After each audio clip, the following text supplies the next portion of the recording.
everybody, and welcome to our quarterly economic survey. I will just allow a minute to let everybody click in, press the go button, and pour the coffee and sit comfortably for the next hour or so of this meeting.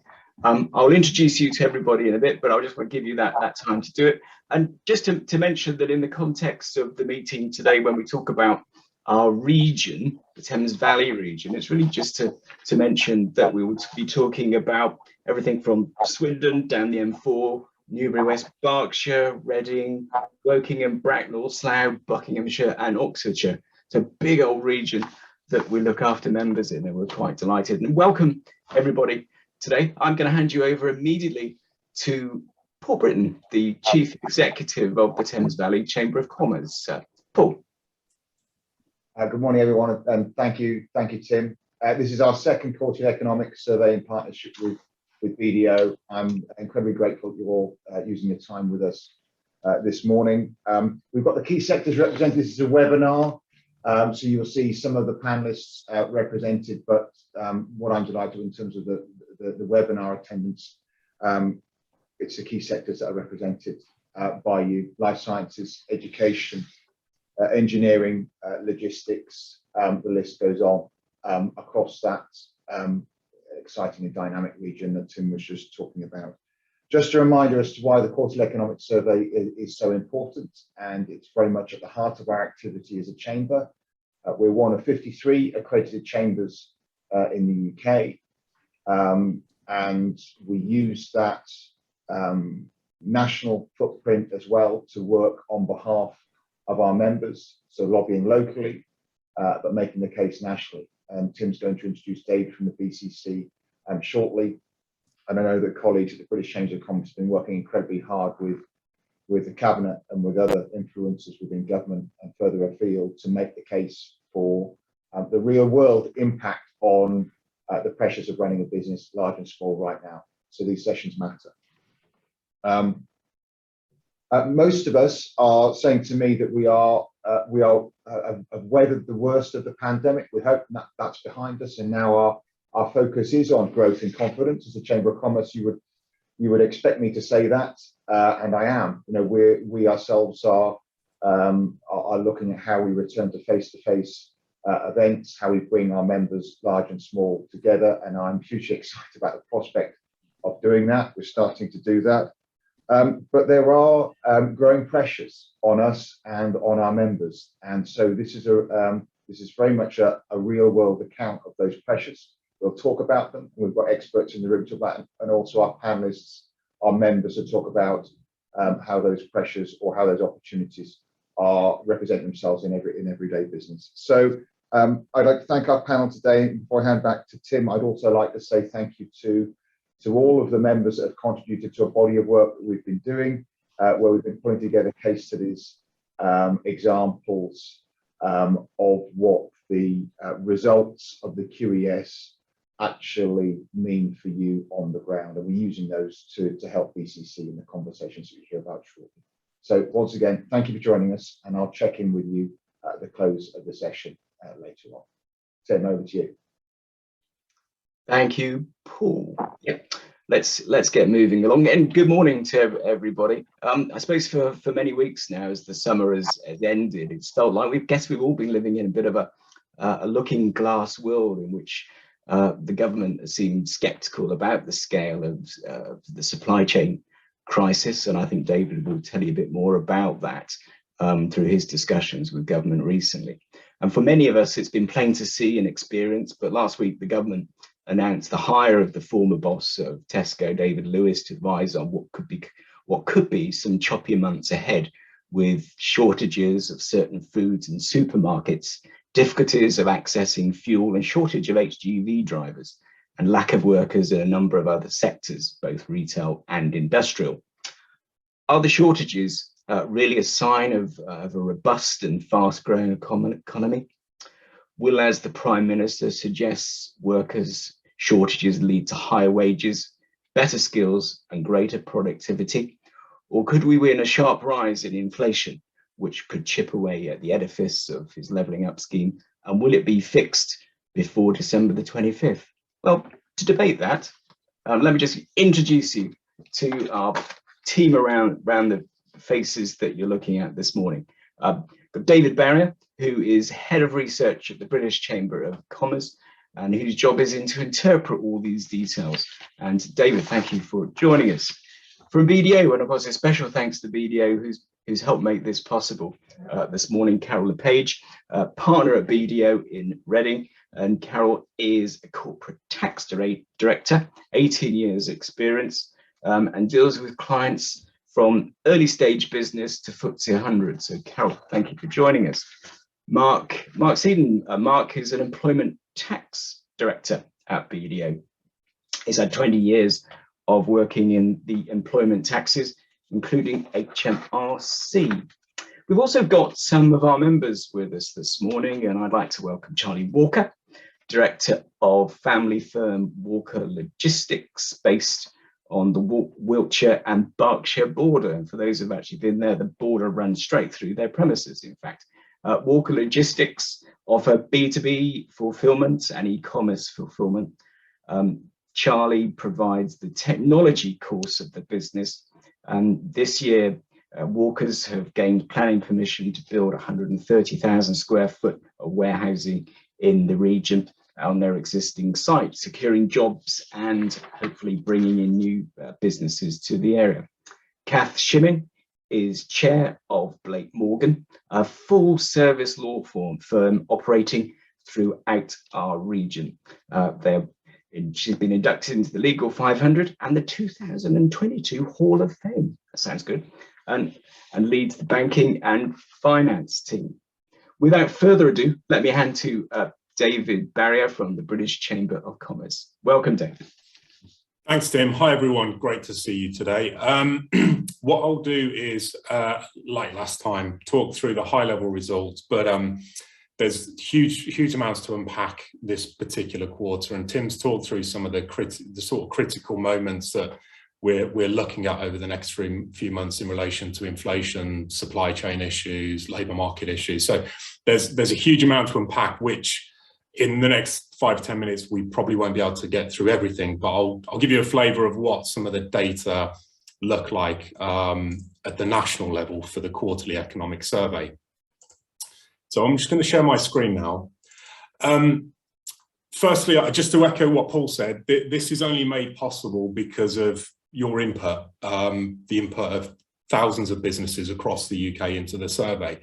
And the unique thing about all of this is that we are going directly to central government and the Bank of England with this information. No one else will have access quite like this to the sort of information we're getting. And so it puts us in a really strong position to think about solutions that are going to support businesses over the next few months. Without the evidence base, we can't make the right call.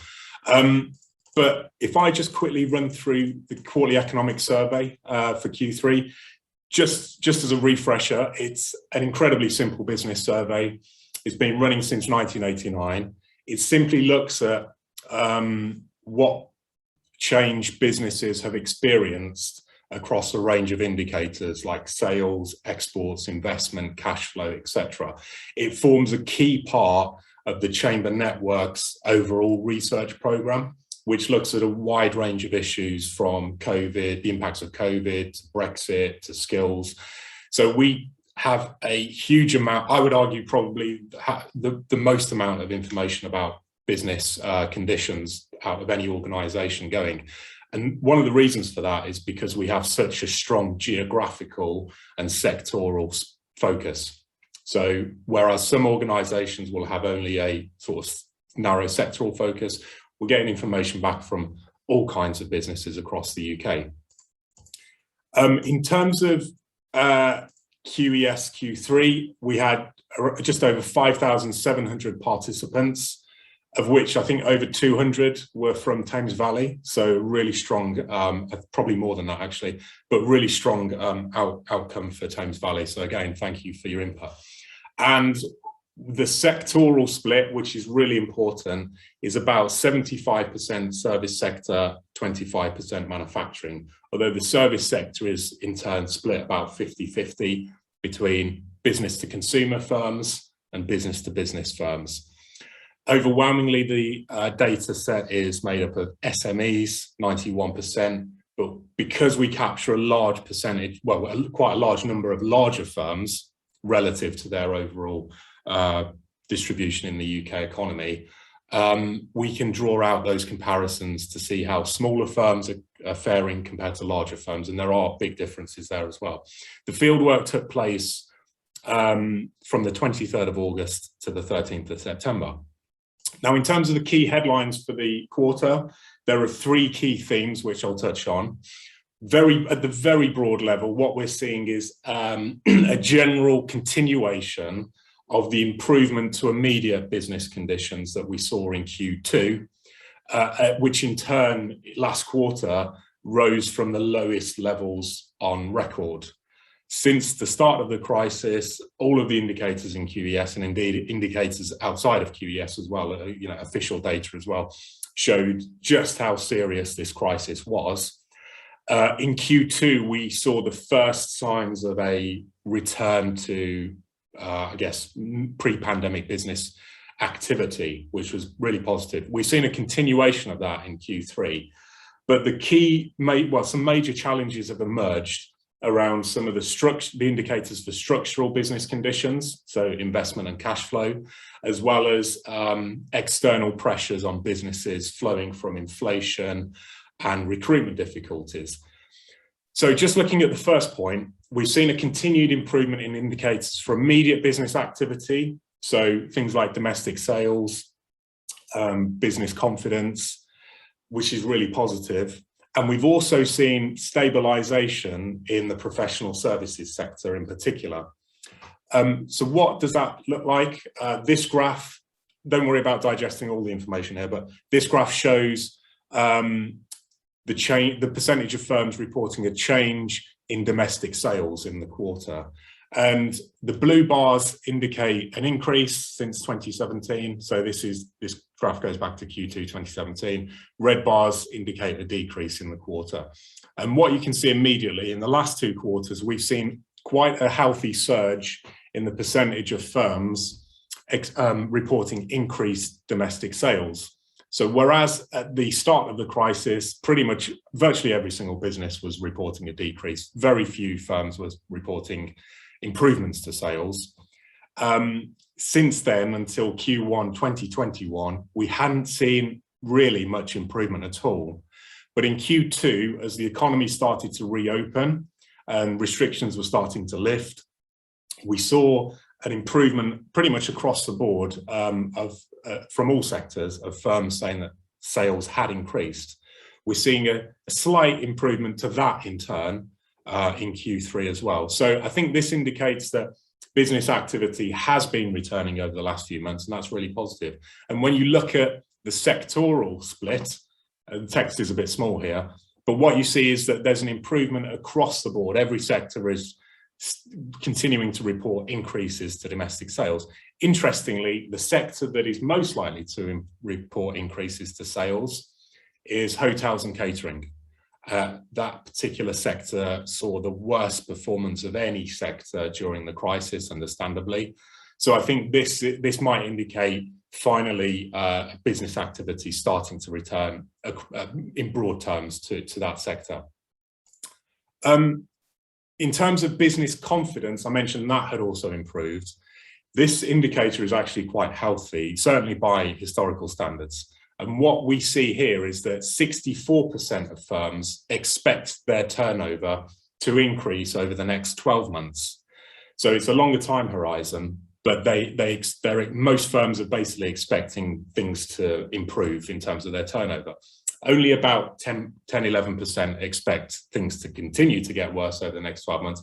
So I think that indicates a heightened level of optimism, which is again really positive. And when we look at the sectors most likely to expect expansion, again, it's gone up across the board, but professional service sector firms, marketing, media firms, to a slightly lesser extent, transport and distribution, production and manufacturing. So there is, you can start to see where, as I mentioned at the start, professional service sector seems to be stabilizing a bit more. I think this is an indication of that stabilisation in that sector. However, so that's good. That's all good news. Business activity is improving. However, there is an ongoing weakness in indicators for structural conditions, and I think this is a real cause for concern. And what I'm talking about here is indicators for cash flow and investment. And I think those are two indicators that are probably arguably the most important, because it's an indicator for overall business health. And we're seeing that decline, well, we're seeing that weakness continue, especially for smaller firms. It's less of a problem for larger firms, but it seems to be really a problem for micro and small firms. And so, for example, when we look at whether businesses have seen an increase to cash flow, only about a third, 33% in Q3, have seen an increase to cash flow.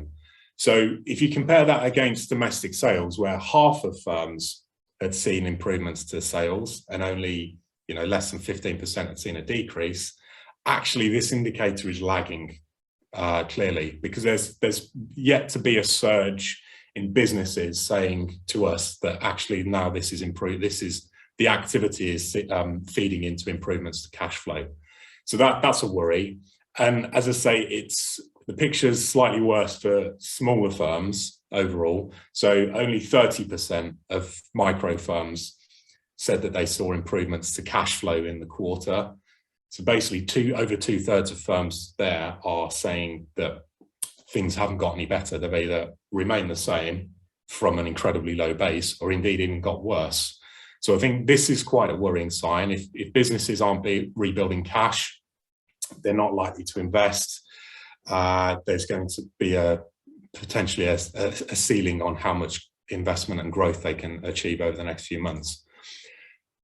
Likewise, when we look at investment, this is actually even slightly worse. So just over 1/4 of firms say that they've seen an increase to their investment in the last quarter. So again, no evidence of a huge number of firms clamoring to start investing again. Obviously, we're not measuring values here, so that 27% that are reporting increases could be putting in big investments, but we're looking at the overall direction of travel. And so far on investment, as with cash flow, we've yet to see a surge in firms reporting improvements. And again, that could be worrying going forward. Finally, I'll just touch on the last set of issues, and that is inflation and recruitment difficulties.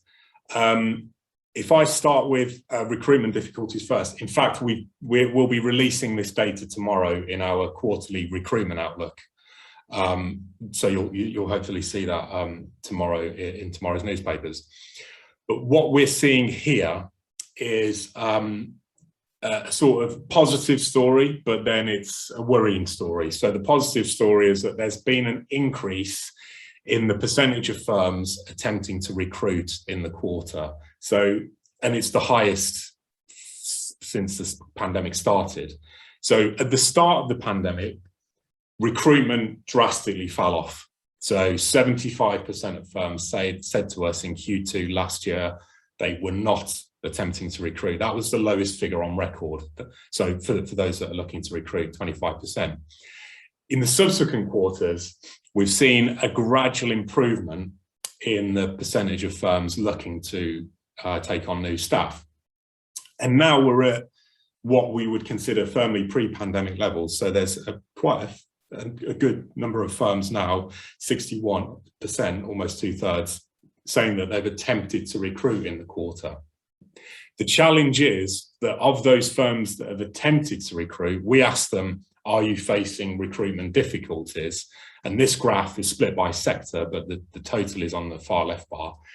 What we're seeing now is that the percentage of firms facing recruitment difficulties is now at record highs.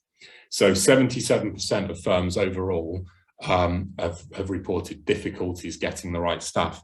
Now that, as the comments have demonstrated, that can range from businesses saying, I've had to introduce an extra step in the interview process, to other businesses saying there's literally no one available to fill the role that I need filling. So there's a range of, there's quite a wide degree of issues at play here. I can touch on some of the comments in a second. But interestingly, again, the sector that has seen the highest proportion of firms report difficulties is, again, hotels and catering firms, which is quite interesting because they're most likely to have reported an increase to business activity. I get the sense that there's clearly heightened optimism there and they're looking to grow, but the data would indicate that there's potentially a brick wall on growth aspirations here because of these recruitment difficulties, where 92%, again, record high, in that sector are reporting difficulties. But I will emphasize that these recruitment difficulties are across the board, and it ranges for the sort of roles that we're talking about. In manufacturing sector, it's a combination of lower skilled roles, but also high skilled technical roles. In the professional service sector, it's largely on the professional managerial side. For hotels and catering, again, it's more on the lower skill side. So there's a real mix of issues that have emerged now. It's not a single type of employee. And when we look at the comments, and this is all unprompted, this is what businesses are telling us, there's a wide range of issues. I pick out some from the hotel sector. So a small firm in Lincolnshire talking about huge shortage of skilled chefs. You've got a hotel in Aberdeen, I believe. They're saying that demand is high in the hospitality sector, but staffing difficulties make this difficult to deliver. I think that goes to the root issue here. So there's a wide range of issues that have emerged on skills. And then finally, and then after I'll hand back to Tim, inflation is quite a critical issue now. We measure inflation in a couple of ways in the survey. Firstly, we ask directly to businesses, over the next 3 months, do you expect your prices to increase, remain the same, or decrease? This graph is split by sector. And what we're seeing is that 47% of firms overall are saying that they expect their prices to increase over the next 3 months, and 2% expect to decrease. In and of itself, that's basically the highest level on record. But then when we look at the sectors that are talking about this the most, production and manufacturing, 64% expect an increase to prices. Retailers and wholesalers, 65% expect an increase. Again, highest levels on record. So there's clearly a massive issue that's emerged here around inflationary pressures, and it's coming from a range of sources. But at the moment, according to this data and the anecdotal evidence that we've got back, is predominantly falling on the manufacturing and retailing sector. Less, again, talking about stabilisation in the professional services, less prevalent as an issue there in that particular. So 34% in that sector said that they expect prices to increase, which isn't beyond, too far beyond historical levels. But clearly it's within manufacturing, transport, retailing, construction. That's where the pressure is. There's a lot on this graph, but what it tells us is the second measure of inflation that we ask about, and that is to simply ask businesses, which of the following factors are more of a concern to your business than 3 months ago?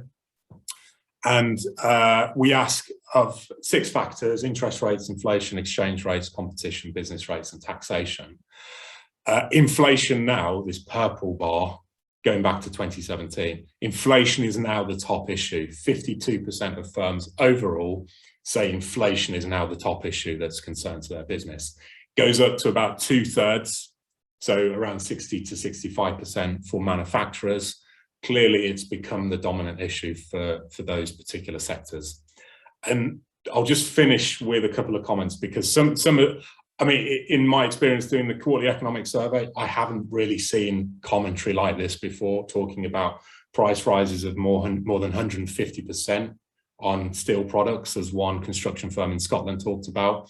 A small retailer in Kent saying that they pushed an immediate 8% increase through to their prices.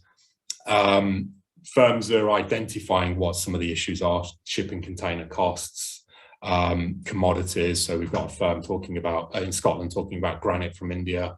Cardboard comes up a lot, paper and cardboard. It's shortages of drivers as well, feeding into the overall costs of getting products delivered. One comment, though, I think really stood out for me, which was that we have a retailer in Lincolnshire talking about the increase in cost for a 40-foot shipping container, which was around £2,100 last year to now around £15,000 this year.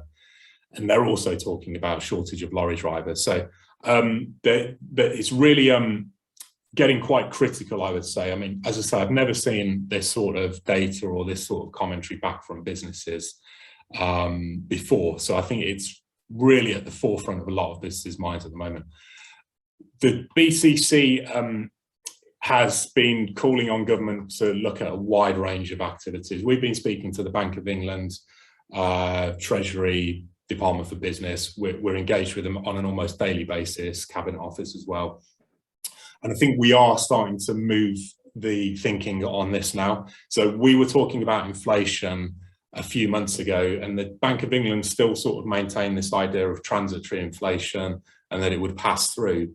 But we've been speaking to their teams now, the monetary analysis team in particular, and they're starting to build into their forecasts that actually inflation is going to be more stubborn across 2022 as well. But we're looking at a wide range of calls for government. We're looking at an immediate expansion on temporary visa programme, particularly for HGV drivers. The one that was announced the other day probably isn't enough, according to the driver shortages. We're looking at extending the shortage occupation list to include roles where there are clear skills shortages.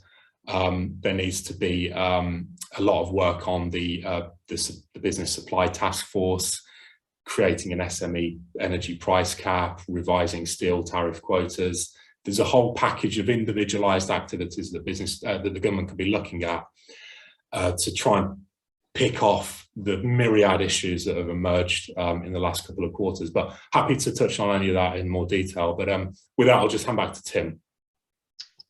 Yeah, thank you, David. Actually, it's quite interesting, actually, because what the survey, I guess, may not reflect is the soaring energy bills that we've seen highlighted in the last few weeks. And just last night, the Swindon Chamber of Commerce president and one of our members from Industrial Electrical Wiring was on the BBC local regional news last night, and the president there, basically said, the business is seeing soaring energy bills. Don't know how long this will last. I think the assumption is that it's not going to go away quickly, and it will be with us for some time. And other escalating costs business has to deal with. Guess we all need to be looking at what we do to reduce the carbon footprint, but reduce energy.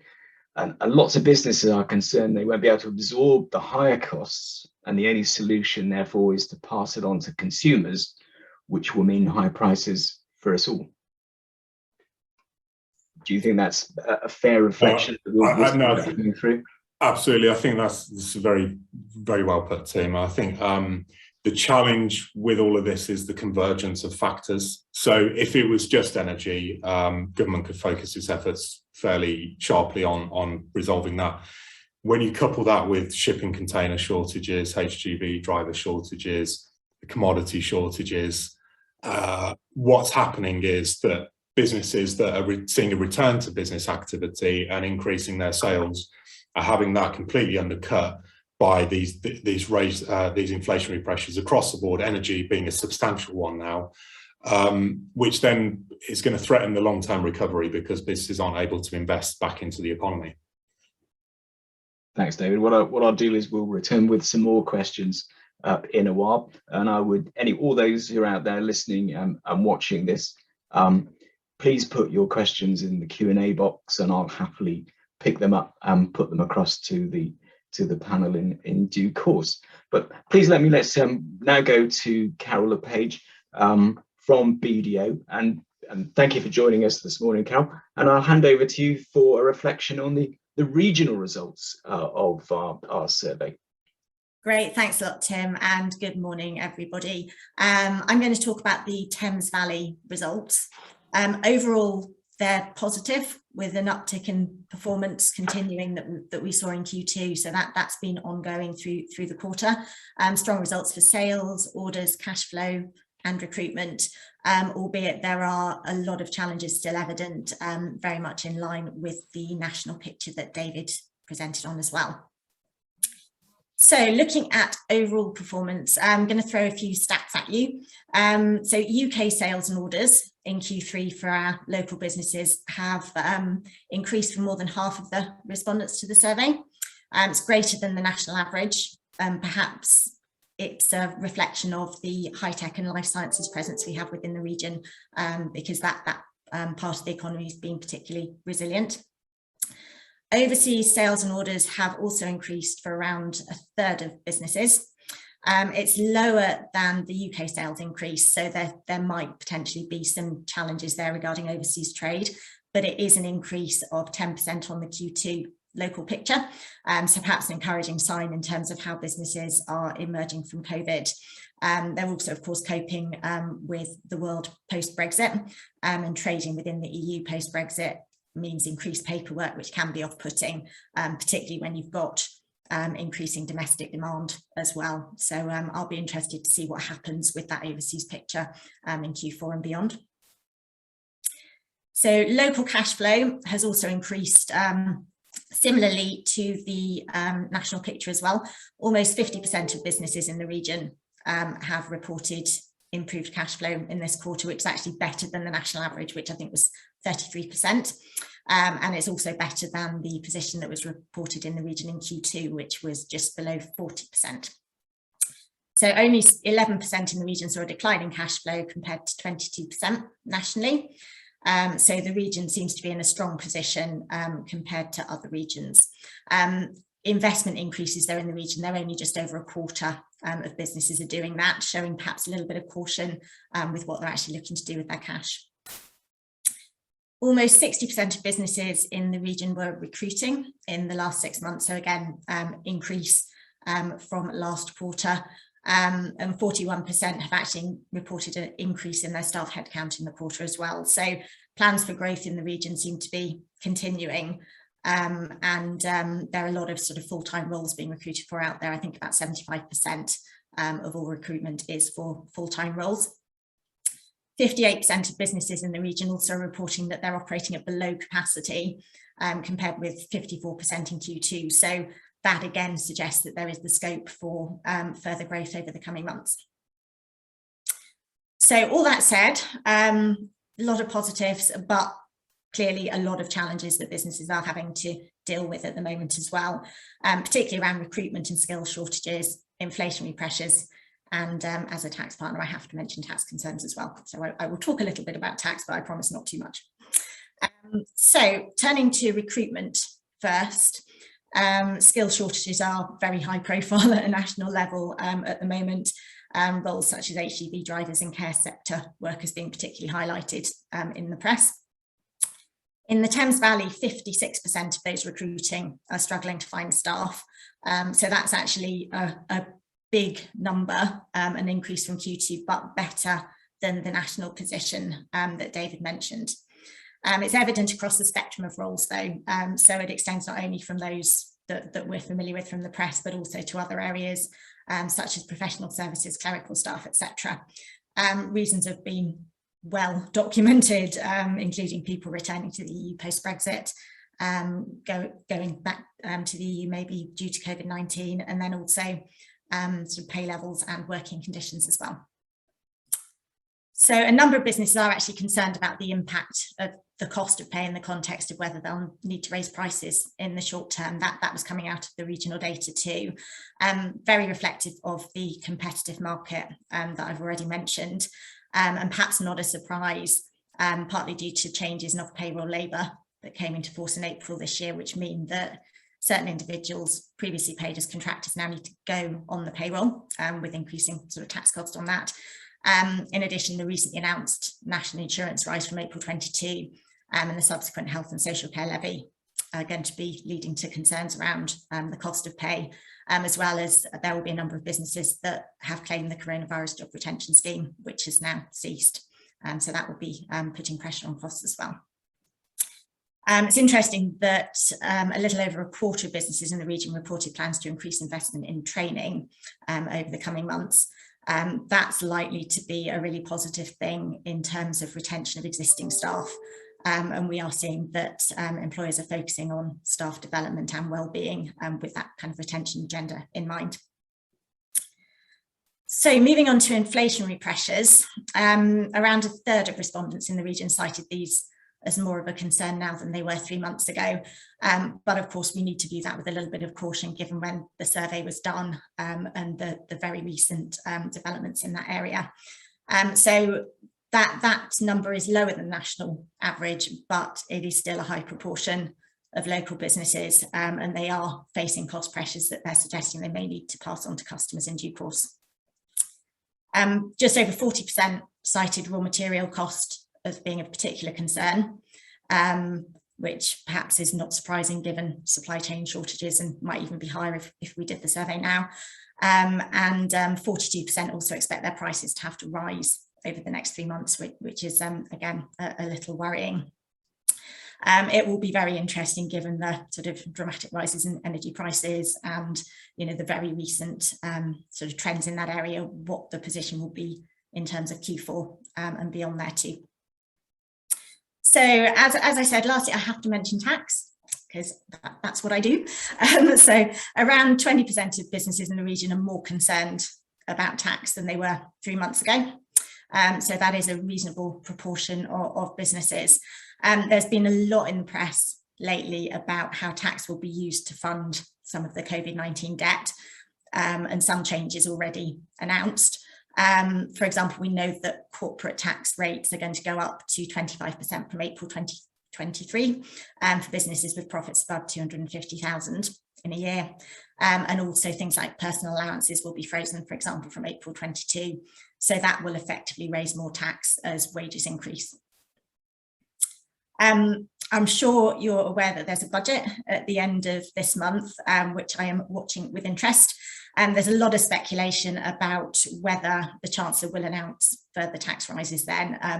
And I think the professional advisor community is probably on the fence on that one at the moment. If nothing is announced, then future tax rises must be a possibility down the line, given the deficit to be funded. There's particular speculation about capital gains tax, given that's a 20% tax rate at the moment and much lower than income tax rates. There's just been a review of the capital gains tax relief regime, so it might be that something is done around that, either to remove some of the reliefs that take the rate below 20%, or potentially to increase the rate. Although it'd be interesting to see if that happens, whether that's done for a date in the future, a bit like the corporate tax rises, as that may stimulate a lot of M&A activity in the short term and shore up the Treasury through some cash that way. And we've got a very buoyant M&A market in the Thames Valley, so that could actually give a real positive short-term boost to the position here. There are also a lot of valuable tax reliefs actually available that it is just worth touching on very briefly. There's a 130% deduction for any capital expenditure that qualifies for capital allowances for the next year or two. So that actually gives you an increased amount of relief. There's also a lot of businesses in the region, again, because of that life sciences and tech focus, that qualify for R&D tax credits. And that gives you enhanced tax deductions and also the ability to get cash back as well, and particularly in that early stage of your life cycle. So it's possible, given there was a review done of R&D recently, that we might see some changes there in the budget as well.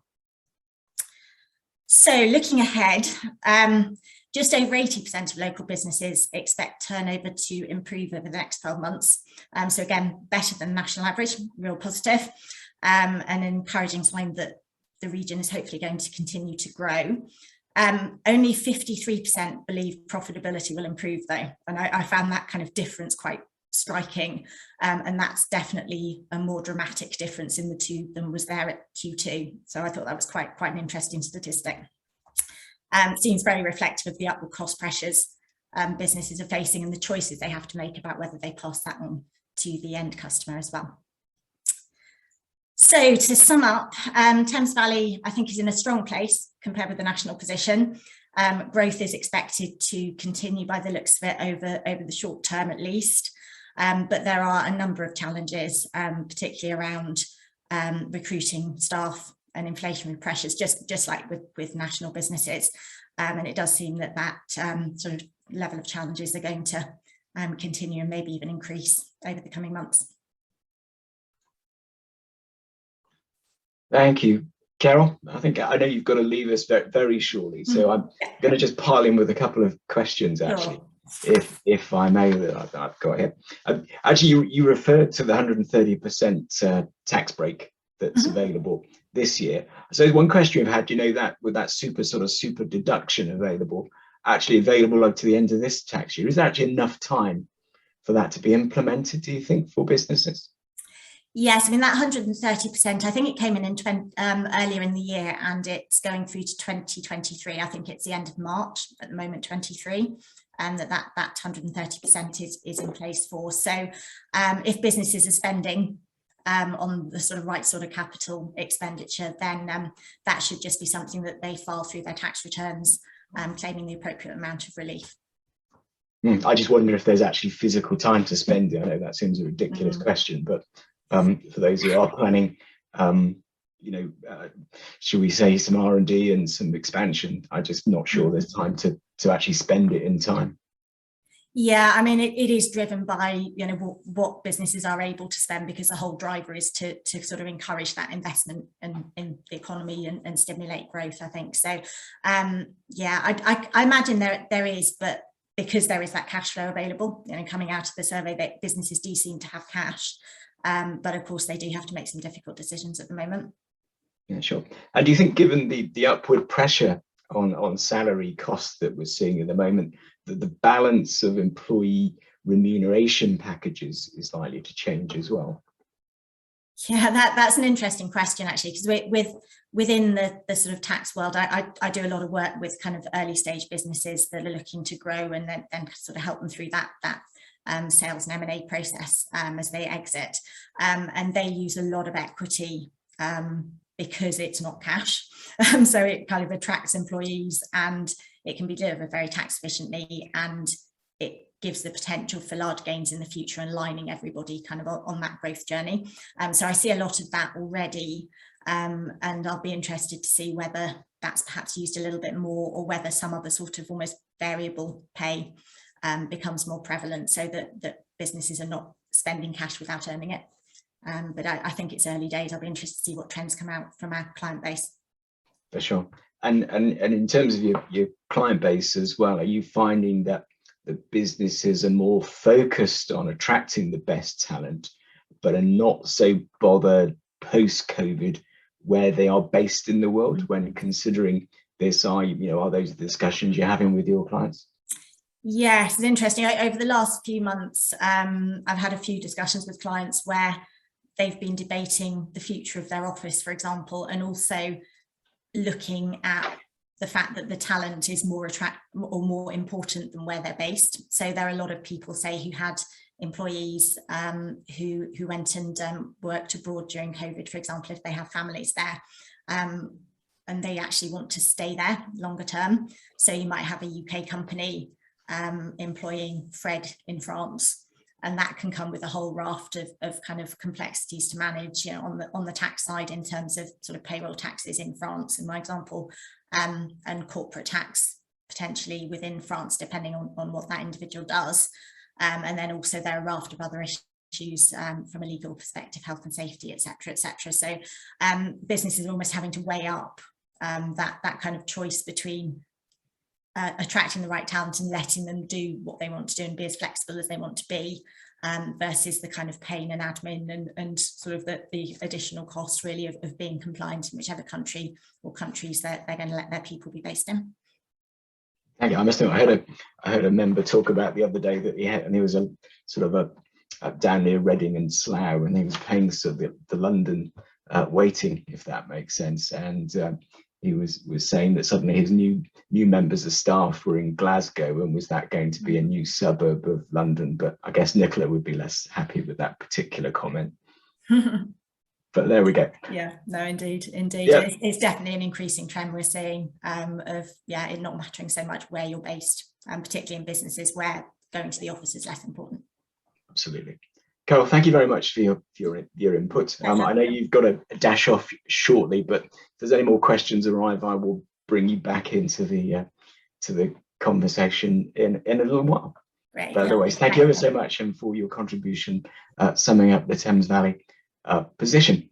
If I may now, I'm going to move to some of our panelists, if I may, and I'm going to go with Kath Shimmin.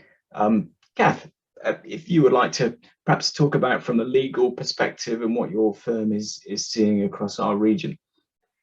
Thanks very much, Tim, and good morning, everyone.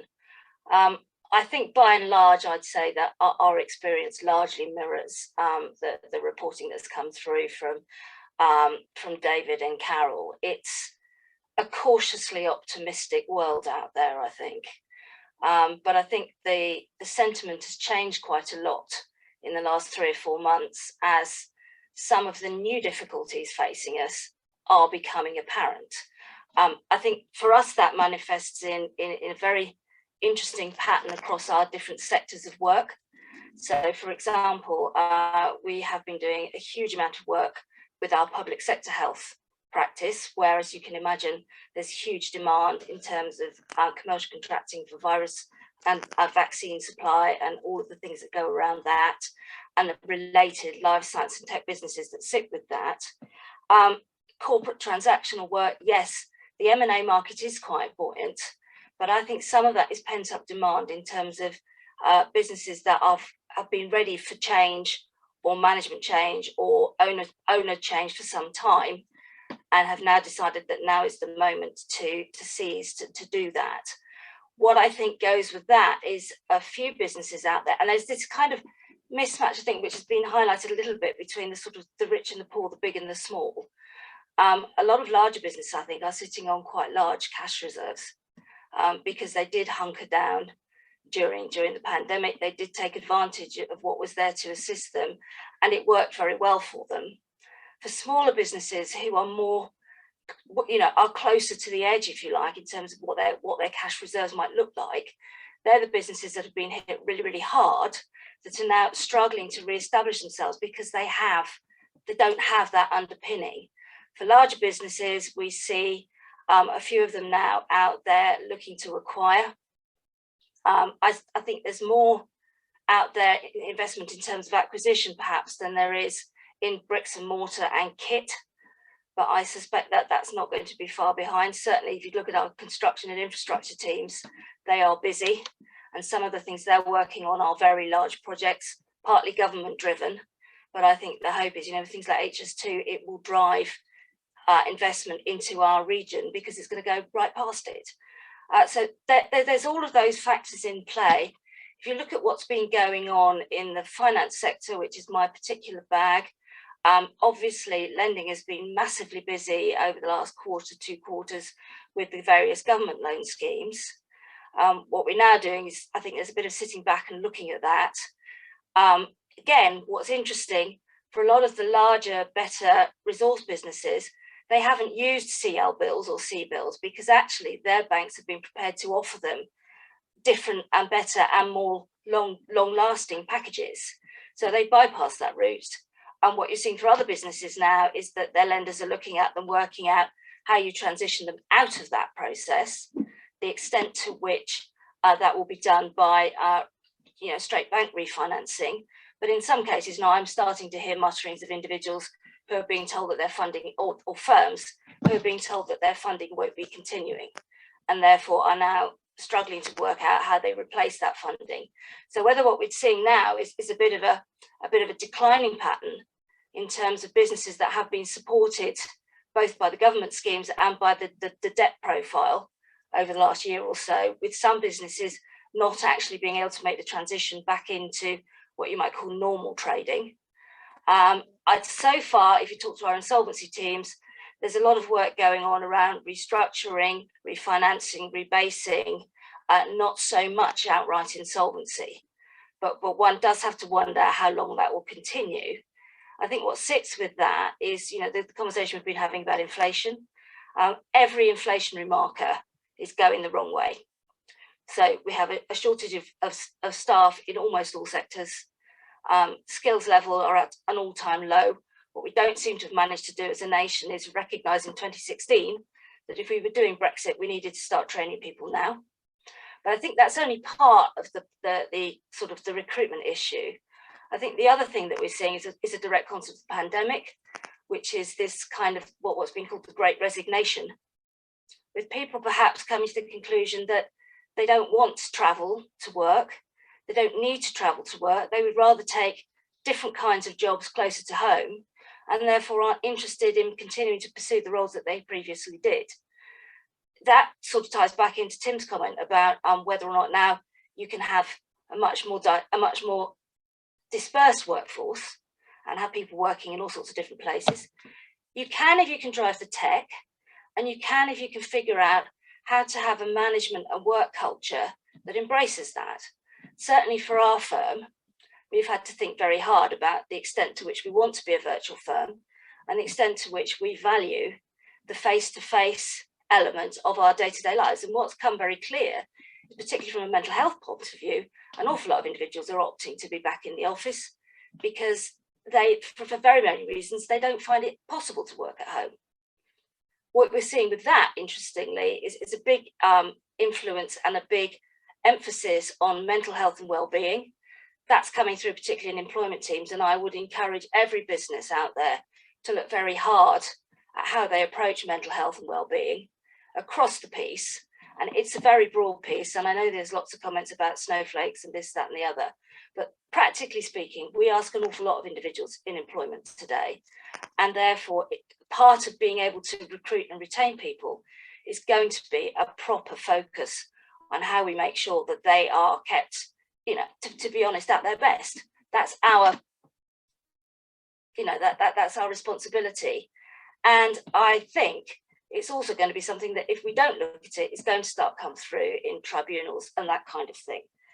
I think lastly, if you look at employment, again, it's a buyer's market. There's no doubt that salaries are skyrocketing. I think there's potential end to that. Partly somebody was commenting on whether or not, you know, if you're a London or a Thames Valley business, you now pay a London waiting to somebody who actually lives in Glasgow. That has got to come to an end at some point. I mean, obviously, anybody who reads any of the legal press will know that legal salaries in the city are skyrocketing at completely unattainable levels. And, you know, that to my mind is, you know, that's unsustainable. So there's possibly an end to that, but I don't think it's short term, because I don't think we're going to solve the skills difficulties that we have in all our sectors in the short term. We're stuck with Brexit. I won't comment on that, but we have to look at how we incentivize the right kind of immigration into this country, because at the moment what we're seeing is we need it, and B, how we therefore develop relationships and compete with other countries for that talent. Because I mean, if you know the haulage shortage, for example, that's worldwide. That's not just the UK that's facing that. So you know, we're competing on a world stage for some of these individuals that can provide us with the skills we need. And alongside that, we have to work out how we educate and train, and that starts in schools. You know, it's not starting with it's putting out an invite to lorry drivers to come back. It starts with getting kids at a much younger age engaged with what career opportunities there are, and in having the routes into those careers that are right. And I think that's one area where we need to do an awful lot of work. I'm going to shut up there because, as I said to Tim earlier, I could rub it on all day, but hopefully that's enough for now. Always very informative. Thank you ever so much. I will come back, Kath. So don't drop the mic, because I'm going to bring Charlie Walker in next, if I may. Charlie Walker from Walker Logistics.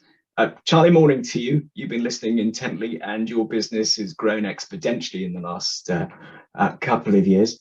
Over to you. Tell us a little bit more what you've been doing. Yeah, thanks. Morning, Tim, and morning everyone else listening in as well. So, yeah, I mean, I guess to a certain extent, we've probably bucked the trend in terms of the reporting a little bit over the last 18 months or so. I guess for fairly obvious reasons, really, supply chain and distribution has been a good place to be during the pandemic. So I guess by way of a sort of a short intro, we're working with a range of different customers, probably 50 plus customers working across different sectors, selling different products. So, we're seeing a small insight, I guess, to lots of different businesses across lots of different channels. So, some of them are selling, business to business, direct to retailers and independents and, hotels and spas, etc. And others are selling direct to consumers or a combination of both. So, we're working with customers across, different products, different order channels, and, customers both importing and exporting goods. So yeah, we've certainly seen some of the challenges that have been described, particularly over the last few months. But if I rewind, I guess 18 months or so, that the first thing that sort of kicked off some of the challenges in the logistics and supply chain arena really was Brexit. That was what was first on our horizon, really. We're fulfilling orders, not just across the UK, but across the EU and the rest of the world from the UK. And we were doing that prior to Brexit. So, we had to have a sort of a serious sit down and discussion about how we were going to approach Brexit, what that was going to mean for us as a business, what that was going to mean for our customers. And what we decided to do is we decided to take up some strategic partnerships in Europe. So we're working with logistics companies, one in Germany and two in Holland. For us as a business, the worst case scenario would have been a no-deal Brexit. But what those partnerships allowed us to do is to physically locate customer stocks in the EU. In the event that was the route that customers wanted to go down, and a number of customers took us up on that option. So that's something that we put in place as as primarily as a Brexit contingency, but also as a growth aspect for the business as well. And no sooner had Brexit arrived, obviously. Along came COVID, and Brexit all of a sudden was swept under the carpet, and some of the challenges that brought. And there was nothing else to talk about except COVID. And obviously that caught everyone on the hop, not just logistics and supply chain, but we've been incredibly fortunate from a business perspective that, we've seen massive growth throughout the pandemic. I mean, we were actually recruiting all the way throughout COVID. We probably increased our headcount here by about 30%, employing lots of local people, lots of people that had lost their jobs or been furloughed, or students that couldn't go to university, which was obviously pleasing from our perspective. But obviously the transition was very much from retail to online.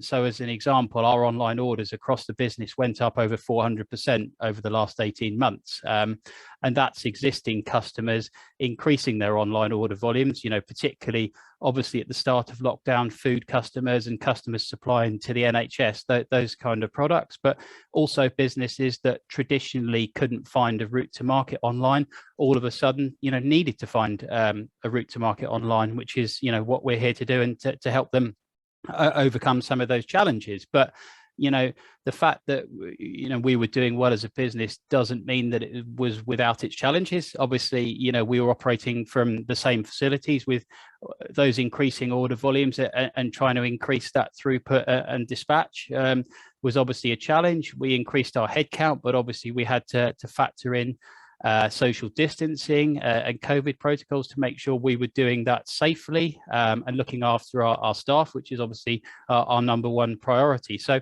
there were definitely some challenges. And then as we moved through the pandemic, obviously we were in and out of lockdowns, which was a challenge to us. All of a sudden you had the retail side of things were turned off, and we were just dealing with online dispatches, and all of a sudden we were out of lockdown, and the retail was open again, and shops and suppliers and DCs were screaming for stock. So forecasting and was a challenge for us.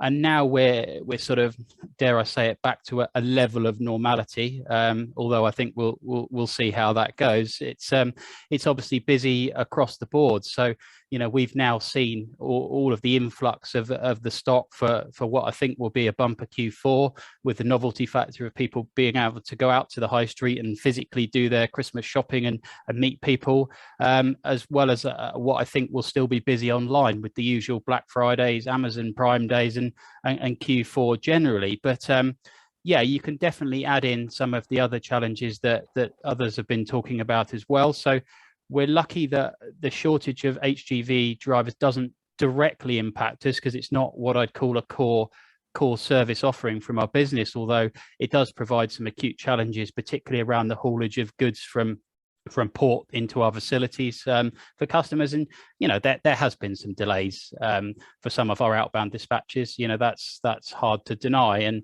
the fuel shortage obviously isn't helping with that. But one thing I would say that we're definitely experiencing a challenge around is recruitment at the moment, and that's probably over the last 1 to 2 months. I would say, I think during the pandemic that was less of a problem, but recently it's much more of a problem. We're, as Tim alluded to, right on the Berkshire-Wiltshire borders, and we've got some acute challenges with the likes of Amazon going into Swindon in a big way, which is a challenge to us from a recruitment perspective. So yeah, that's something that we're definitely seeing over the last month or so. But generally speaking, I think there is continued optimism. I think all of our customers are showing that, and across both the trade and consumer orders, and lots of them are looking at exciting plans for the next quarter and for next year. So I think there is an increased amount of optimism, and I still think that the supply chain is a good place to be at the moment. I think the pandemic has taught us how important the supply chain is. When people see that supermarket shelves are empty, all of a sudden, they understand how important logistics and distribution is. So, I think it's still a good place to be. We're excited about the future from our business perspective. We start the build on the new 130,000 square foot facility in January, which is very exciting from business perspective. And we're looking to grow. We're looking to bring lots of younger people and graduates into the sector in what traditionally has not been a particularly glamorous place to be, I don't think. So yeah, that's how we've seen the last 18 months or so. Lots of challenges, but lots of good stuff. And yeah, quietly optimistic going forward, I think. Yeah, thank you, Charlie. That's, as I say, I think that reflects our conversations over the last summer. In fact, I'll just bring in Kath, actually, if I may, with you, Charlie, if I may, because I think you both, Kath used a comment during her brief presentation there about driving the tech, and I know that's where she's leading with a lot of her clients. And Charlie, I know that within the new facility, that's what you're trying to do different as well, isn't it? To actually make a difference, isn't it?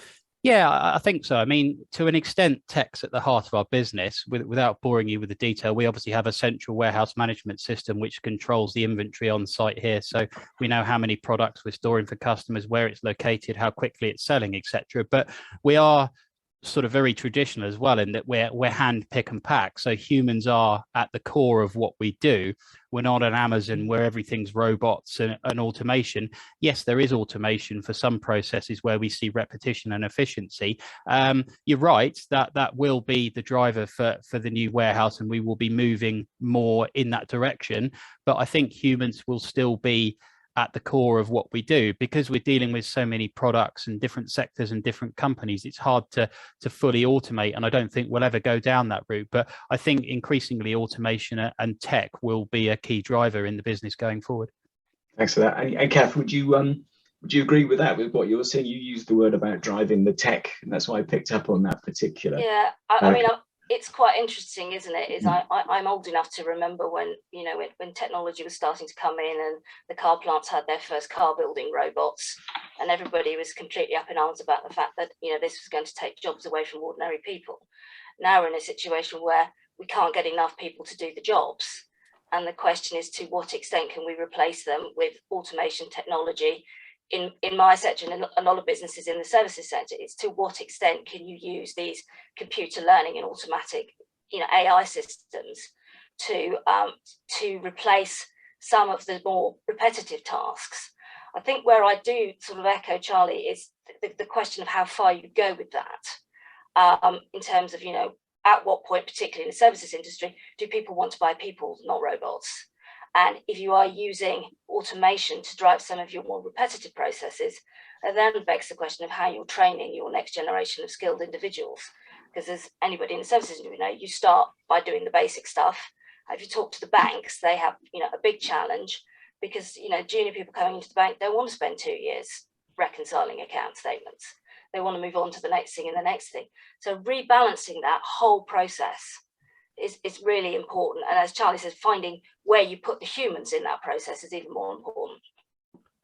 Thank you very much. In fact, I'll bring Mark in, because I know you do a lot with the recruitment field. What do you think you're expecting to see in terms of that ubiquitous sort of office home working? It opens the door to, I guess, lots of thoughts around flexible benefits and things like that. So are you seeing that much?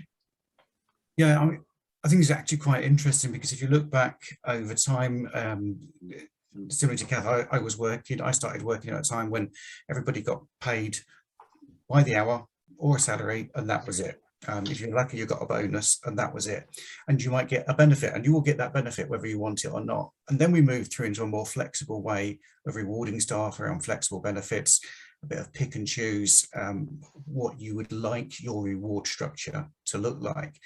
We began to get a bit more creative, perhaps. And I think now we're into that next phase. We've had, over the last 18 months, a total change in the way people work, a lot of people work anyway, that go back to February 2020, and I went into the office, and then all of a sudden there was a message in March 2020 when I no longer went into the office. I think now we're actually into the difficult part, because we have got, for many organizations, that choice bit. So I could cope with the rule when I went into the office, and I could cope with the rule when I wasn't allowed to go into the office. But what's the structure now? And as Kath was talking about earlier, I think that cultural side is so critical, and those water cooler conversations and just overhearing somebody sat next to you talking about, believe it or not, a very interesting aspect of tax. There are some, trust me, that you're able to respond to and pick up on and say, oh, that's really interesting. How does that apply to my client?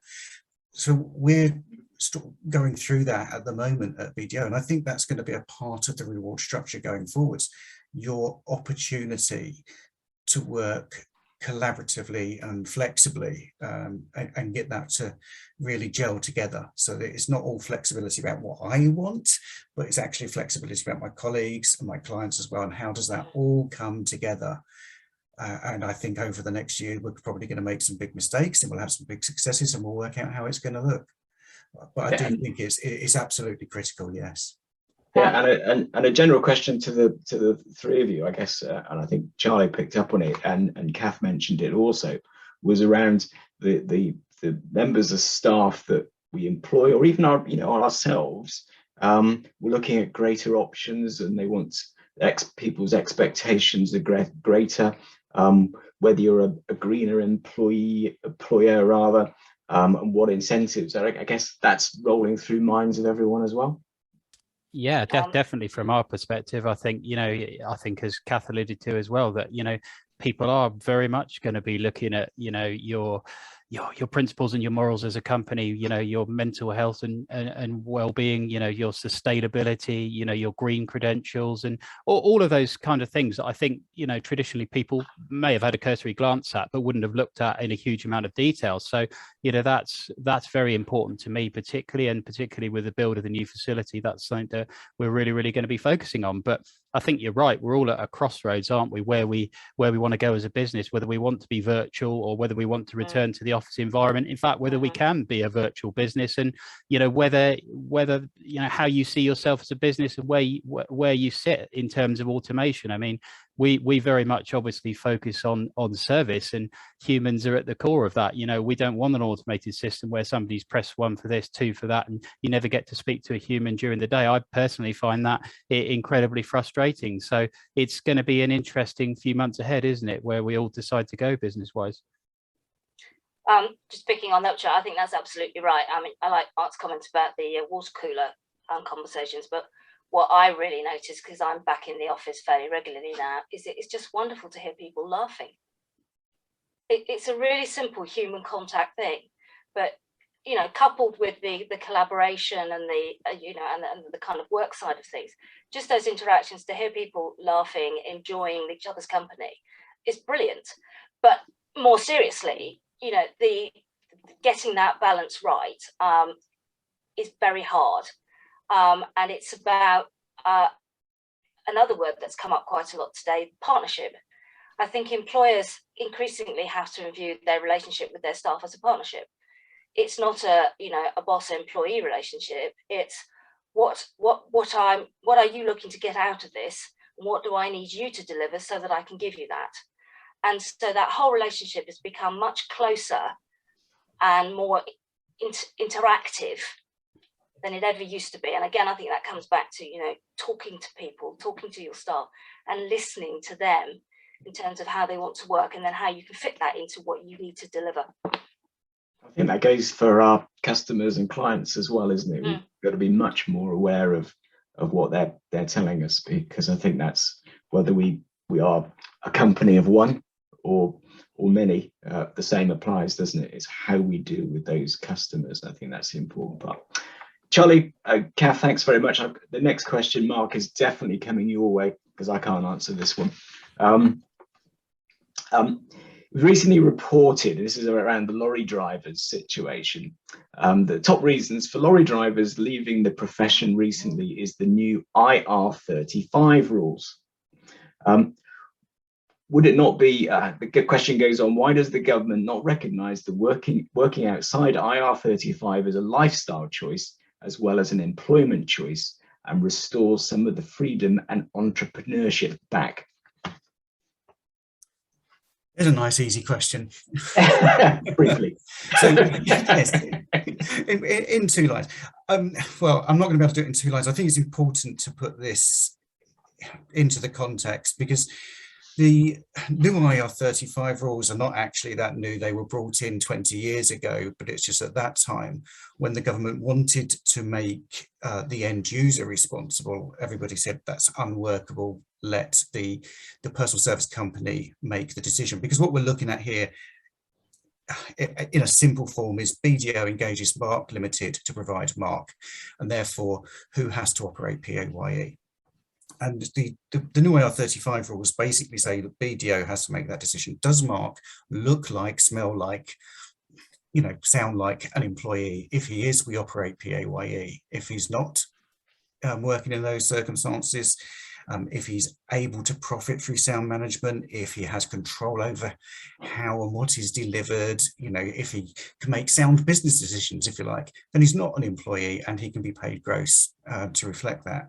And I think within the haulage industry, within lorry drivers, you've got both setups. And I say both, it's not actually binary, it's a huge scale, but at 2 extremes, you've got the lorry driver who is told on Monday, you're going to turn up at 8 o'clock, collect the rig and the trailer, and you're going to drive off, and perhaps even be told which route to take, and you're going to phone in and tell us here, you're going to stop at this point, you're going to go on, you're going to deliver, and and if I want to at any point I can tell you to change what you're doing and come and do something else. So very much a controlled person. Well, I'm sorry, that's an employee, and why shouldn't they pay the same tax as anybody else? Then at the other end of the spectrum, you've got somebody who provides their own rig perhaps and comes along and hooks the trailer onto the back, has total control over what they're doing, how they're doing it, etc. And they've got huge investment in the business. They might have 2 or 3 other people that they can send in their place. Clearly not an employee. So paid gross, and they're responsible for managing their own things. Now, the trouble is you've got 1,000 steps in between that of different scenarios, and we've got to try and work out where we fall. But the government's position is if you look like an employee, you should pay tax like an employee and enjoy the benefits of an employee. I think they're more concerned, arguably, with paying tax like an employee, but there's the 2 sides to it. So it's been something that's been coming in for a long time, and we've got it now. Is now a good time to be having it with all of the other problems? No. But I would say it's a bit like, when's the right time to have a baby? It's never the right time. You've just got to get on and do it at some time. If we didn't do it now, then in 2 years, when we've postponed it to, we'd be having the same, there'll be a different issue as to why it wasn't a good time. I think what the government can certainly do is look at changing some of the other issues that are also mentioned around recruitment. So we talked about, Kath talked again about training earlier on and getting people into different industry sectors earlier on in their life. We could perhaps get it so the training can actually be done and licenses can be delivered. I think you can look at some of the infrastructure. So we've spent a huge amount as a country on HS2. Could we look at some of the infrastructure for lorry drivers so they've got safe places to go overnight when they're traveling, so that they've got decent facilities rather than some of the facilities I read that they're having to put up with? And perhaps we can actually look at some of the allowances that are payable. If you look at what a lorry driver can get for an overnight subsistence rate, I would argue that it is not generous. So perhaps we could look at those, because part of the problem here is if I'm going to increase the rate to a lorry driver, then to give them an extra £1, I've got to almost incur £2 to do that. So perhaps I can give them an allowance that is more appropriate for the cost that they're incurring, that is tax-free, and therefore I haven't got quite that uplift in costs. So I think IR35 is there, and it's something we've got to live with. We can look at the working arrangements, but I think that there are a lot of other things the government could do without moving away from that fundamental principle. Thank you, Mark. Most informative. I'm now an IR35 expert. If I could bring back in David, please. So thank you, Charlie and Kath, for your contributions there. David, I guess we saw inflation at its highest point for many years, reported in our survey that it's, some experts, say that the rate rise could be a warning that the economy is running into trouble, while others say it's just because the economy is starting to grow. What do you say?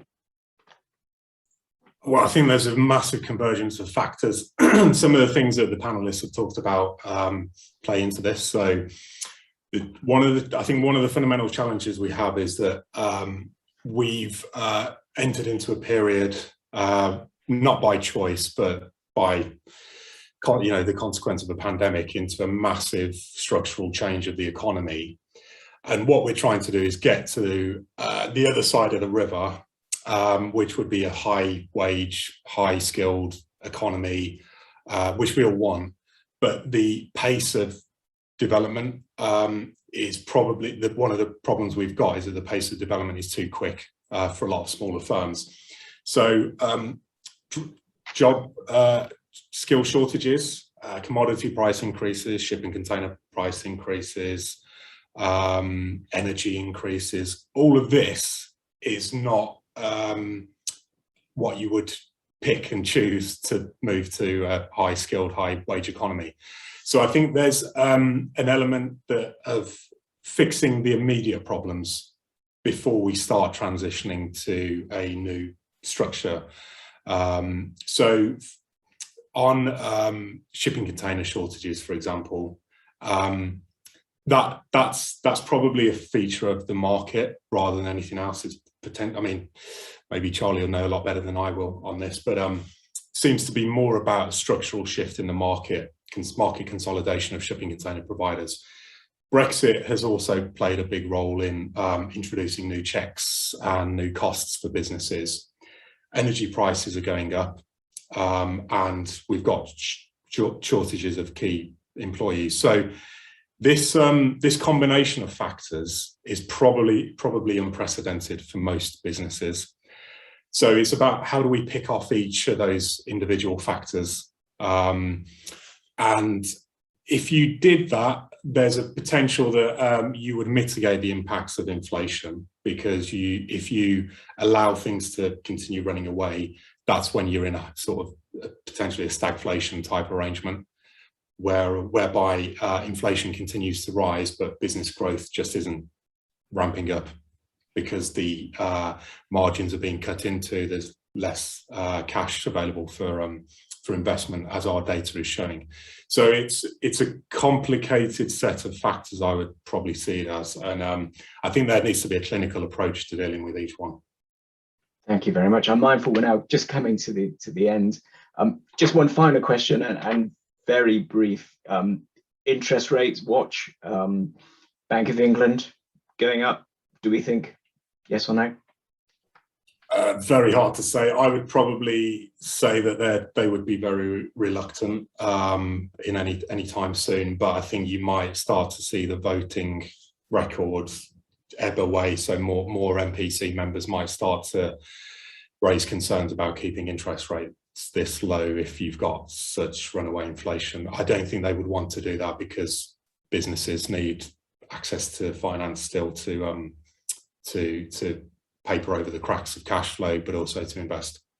Absolutely. Thank you. And Mark, just finally, from a BDO perspective, any thoughts around interest rates before I cut to Paul for the last few moments?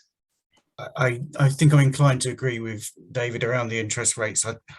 It's that traditionally this would probably be a time as inflation starts to go up that you would start to look at interest rates.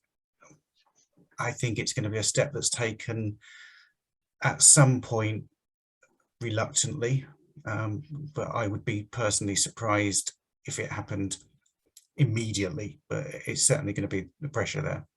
Perfect. Thank you ever so much for that one. If I can go back to Paul Britton now, our Chief Executive, for final words. Well, thank you, everybody. And I'm sure, I hope that everybody on the call found that as interesting as I did. Some very impactful messages there, lots of takeaways. Kath, I think your comment about the extent to which we want to be virtual or face-to-face, and that perhaps less being an operational decision, but more of a decision around culture and around how you want to present yourself to the marketplace is struck me really as really important. Mark, I've never heard anybody answer a technical question about IR35 with some family planning advice as well. So well done on that. About when you're looking to have a baby, I thought was very interesting. And to Charlie from Walker Logistics, Charlie, you're perhaps in the same mindset as me, having worked to attract inward investment into the UK over the last 20 years, and then to be in a position where actually some of the advice you from a commercial perspective could and should be giving is around how you position yourself and manage risk by moving elements of your business into the EU. You could argue how unsatisfactory that is from your own vocational point of view, but it is what we did, and we're starting to see some of the implications of that Brexit decision as well. So to David and to Charlie, to Carole and to Mark, Kath, thank you very much for your contributions. I should start with finish with reasons to be cheerful. We are starting to make our return to face-to-face events. You're going to start to see messages out around our Chamber Awards as well, which are reasons to celebrate innovation, achievements, resilience, I think, over the last 18 months, and there'll be a key focus around mental health and well-being within those awards as well. That's returning in the summer. There'll be a long trail for that, because we really want to energise the marketplace and show that optimism, confidence, as well as the lobbying piece, which is really important for me. I know David's supporting as well. For those of you that aren't aware, again, going back to Kath's comment about well-being and around mental health, there's a session tomorrow called Working Through the Pandemic and Beyond. It's focused around mental health and well-being. It reflects on our charter as a chamber and the work we're doing. We've had hundreds and hundreds of businesses attending that. It really is a bellwether to what is concerning leaders and employers at the moment. We've got over 100 attendees for that session tomorrow. It's you can register there. Sarah's just shared that in the chat. Impressive panelists as well, so if you're able to make that. Stay connected, everybody. There are good reasons to be cheerful. We're seeing some fantastic investments, particularly on film, creative and media, as well as life sciences. And we've heard from Charlie about investment in logistics as well. So with that, I'd like to say thank you for joining us. Thank you to Tim for steering us through it. Thank you to all of our attendees as well, and have a safe and enjoyable rest of your day. Thank you. All the best. Cheerio. Thanks very much.